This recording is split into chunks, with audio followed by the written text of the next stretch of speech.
Jonah and the big fish.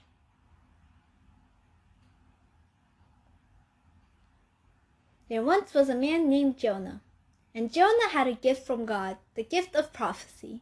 So one day, God commanded Jonah to go to the city of Nineveh and preach to the people there the word of God, for they needed saving.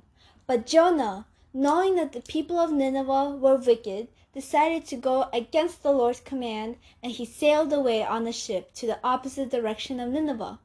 But God, knowing this and being angered by this, sent great wind and a great storm on his way. And thus the sailors on that ship decided to pray to God for saving, and they asked Jonah to pray with them. But Jonah explained to them that he was running away from the Lord who created the land and the sea. Jonah told them that he was the one angering the Lord and causing the storm, and thus should be thrown off the ship. Nonetheless, the sailors decided not to throw him off and instead rowed to safety. But their paddles broke, so in the end, they'd thrown Jonah off the ship. And as soon as they did that, the storm was completely gone. And Jonah, drowning in the deep blue ocean, knowing that he was gonna die, but God instead sent a great fish that swallowed Jonah whole.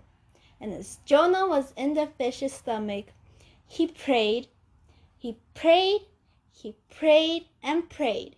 He prayed for 3 days and 3 nights. He prayed for forgiveness, and he promised his obedience to the Lord. And he also came to a realization that true salvation comes from the Lord and nobody else. And he prayed and prayed and prayed, and thus the Lord commanded the big fish to spit him out onto the land. And as soon as Jonah was out, he went to the city of Nineveh and started to preach the Lord. And thus, as he was preaching for 40 days and 40 nights, the people of Nineveh came to salvation and were saved. The end.